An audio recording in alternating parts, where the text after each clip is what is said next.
Depuis 2009, le musée des impressionnismes de Giverny en Normandie contribue à faire connaître le mouvement impressionniste, ses artistes et son influence sur la peinture du XXe siècle. Du 25 mars au 3 juillet 2016, Caillebotte a été au centre de l'attention du musée avec l'exposition Caillebotte, peintre et jardinier. Mais qui est donc Gustave Caillebotte?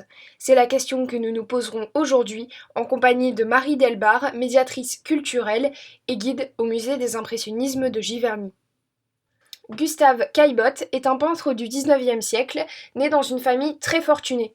Il va très vite se passionner pour la peinture et fréquentera l'atelier de Léon Bonnat, un peintre académiste et portraitiste.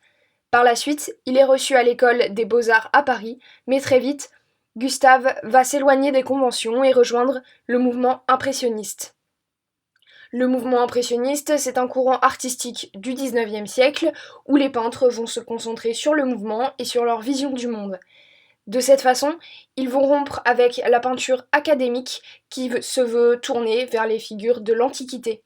Les artistes majeurs de ce courant sont Claude Monet, Renoir et bien sûr Gustave Caillebotte. On distingue 4 univers dans son œuvre: le Paris d'Haussmann, le parc de ses parents à Hyères, la Seine et son jardin du Petit Gennevilliers. J'ai pu interroger Marie Delbar sur ces 4 thèmes. Selon vous, quel a été l'univers le plus attractif à peindre pour Caillebotte dans sa carrière?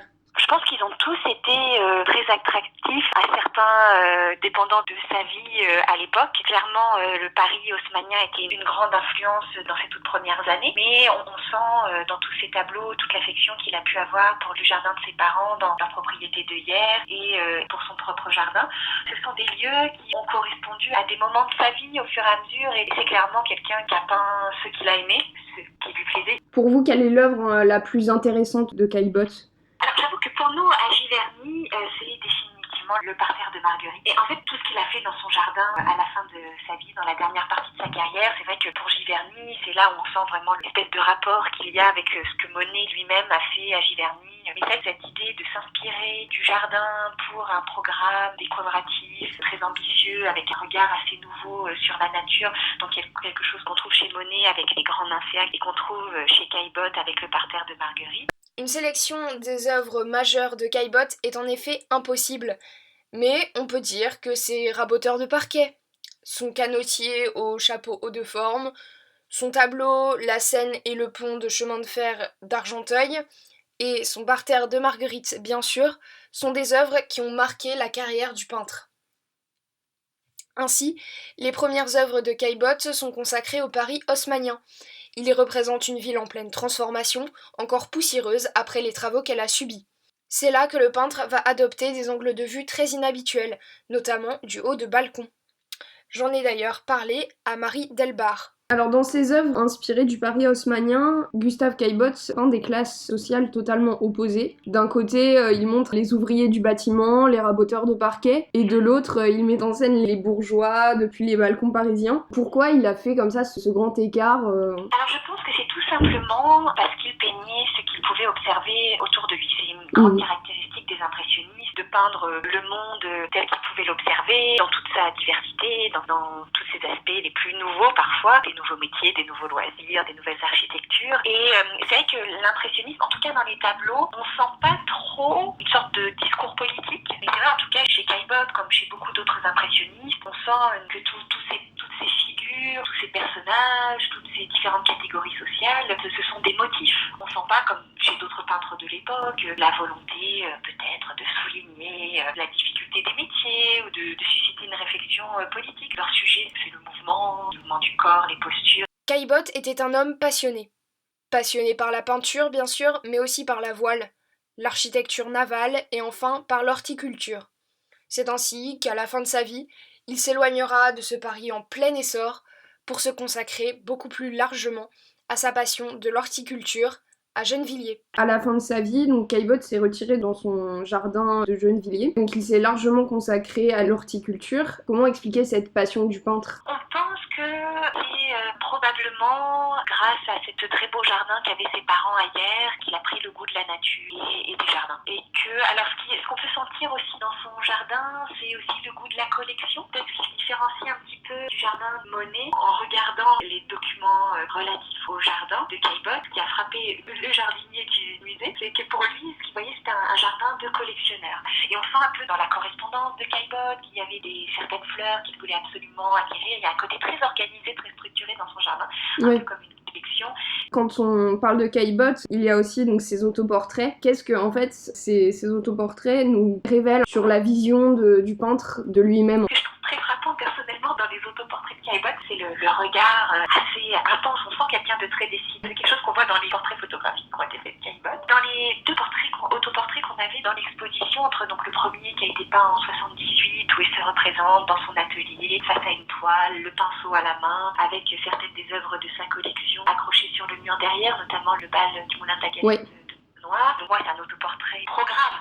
C'est un jeune artiste ambitieux qui a rejoint l'impressionnisme, qui est partie prenante de cette lutte de l'impressionnisme pour une nouvelle peinture plus indépendante, plus moderne. Et c'est vrai que c'est très frappant de voir à quel point l'autoportrait qu'il peint à la fin de sa vie, au tout début des années 1890, quelques années avant son décès, peut-être quand il est déjà un peu malade, c'est un autoportrait beaucoup plus sobre, où il y a juste son visage, un peu émacié, un peu avec des cheveux déjà un peu poivre et sel, sur un fond gris, mais qui a une très très belle touche, très libre, des jeux de couleurs très, très subtils. Et là, c'est un peintre qui a atteint une certaine maturité, qui fait confiance à sa peinture pour s'exprimer pour lui. Il y a une toile de très grand format qui s'intitule Les Dahlias, Jardin du Petit Gennevilliers, dans lesquels on voit son atelier, sa serre, une partie du jardin, et sa compagne Charlotte Berthier, qui est d'une certaine façon un autoportrait dans le sens où il représente tout ce qui était important pour lui à cette période de sa vie, un autoportrait qui montrerait pas son visage, mais ce qui fait sa vie dans ces années-là. Mais c'est vrai que c'est toujours touchant, les autoportraits d'artistes, surtout quand on peut en voir de différentes périodes de leur vie, parce qu'on voit justement l'évolution de leur personnalité, de leur rapport à la peinture.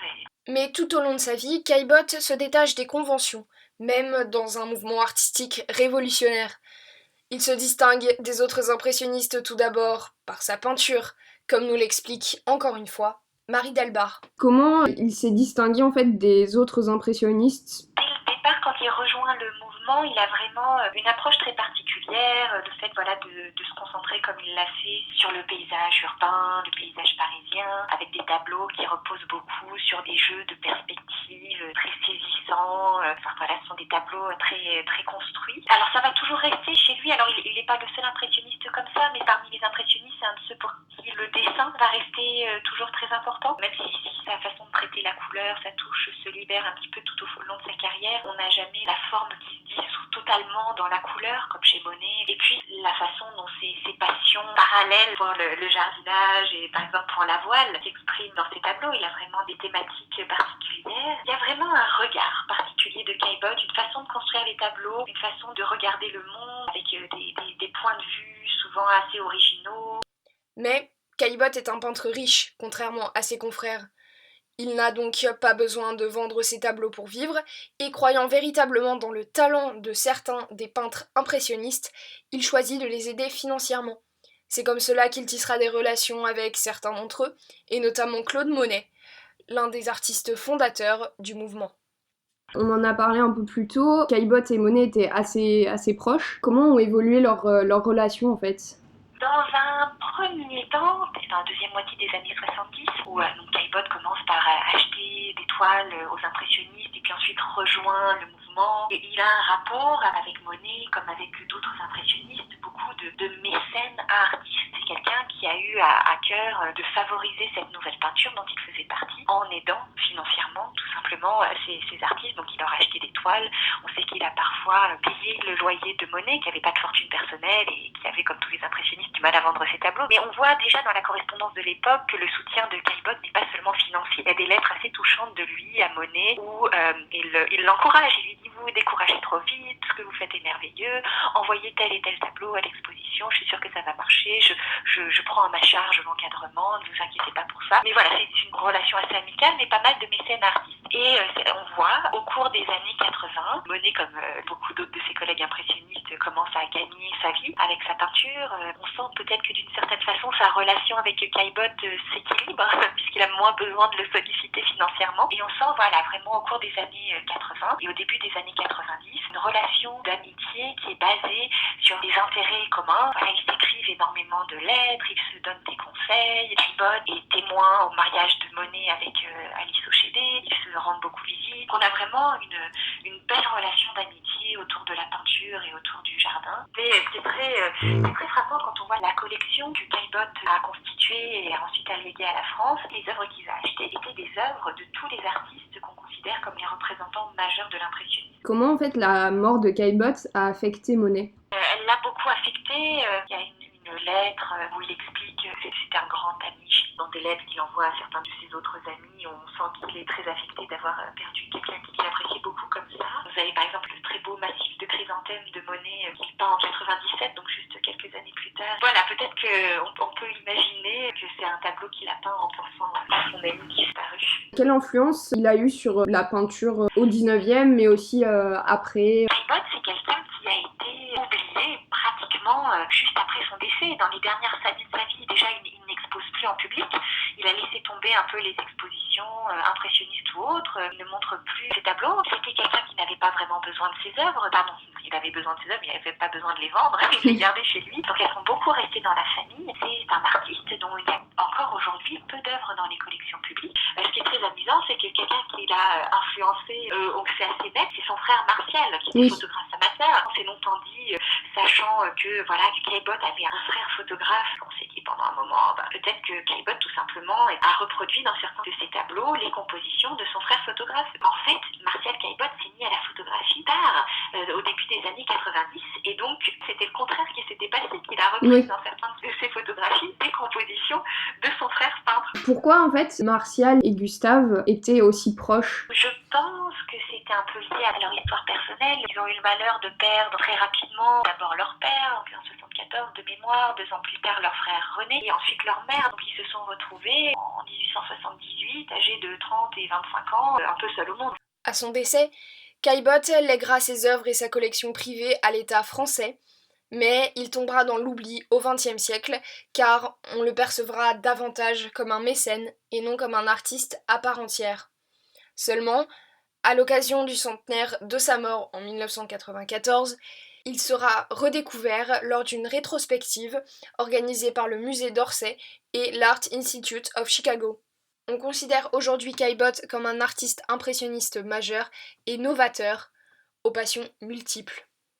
Selon vous, les jeunes s'intéressent assez à l'art de manière globale? Ça dépend un petit peu de l'âge des jeunes, des enfants. C'est vrai que nous, on voit beaucoup des primaires. Avec l'adolescence, c'est plus compliqué parce qu'ils ont plus leur indépendance, ils choisissent un peu plus comment passer leur temps de loisirs et ils ont un tel choix aujourd'hui. Et on voit beaucoup de jeunes, alors soit qui eux-mêmes dessinent, peignent, ont comme ça une activité artistique qui fait que ils vont se tourner assez naturellement vers les musées, peut-être pour l'inspiration. Et puis d'autres jeunes qui aiment bien les musées parce que ils ont des émotions esthétiques face aux œuvres, etc. Mais c'est vrai que c'est quelque chose, je pense qu'aujourd'hui, on observe d'une façon générale. Il y a un moment entre l'adolescence et peut-être les tout jeunes adultes, au début de la vingtaine. C'est un public qui n'est pas très facile à capter pour les musées. Mais on voit les gens qui reviennent vers les musées au fil de leurs études, peut-être.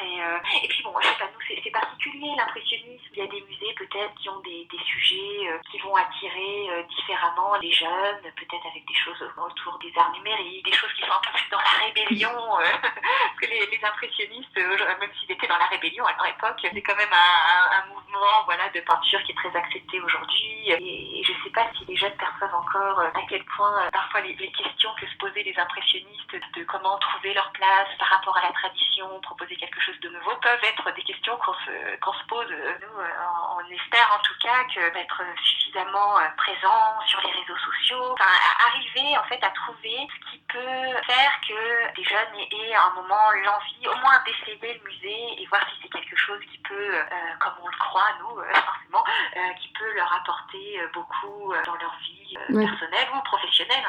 Organisée dans le cadre du Festival Normandie Impressionniste 2016, qui se tient jusqu'au 26 septembre, l'exposition Caillebotte, peintre et jardinier a été un véritable succès qui a émerveillé les visiteurs de Giverny pendant ces 4 derniers mois.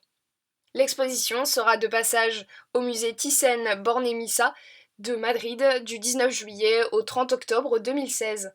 Du côté du musée des impressionnismes, espérons que la prochaine exposition sur le peintre espagnol Sorolla aura le même succès que l'exposition Caillebotte. Ce sera à découvrir à Giverny du 14 juillet au 6 novembre.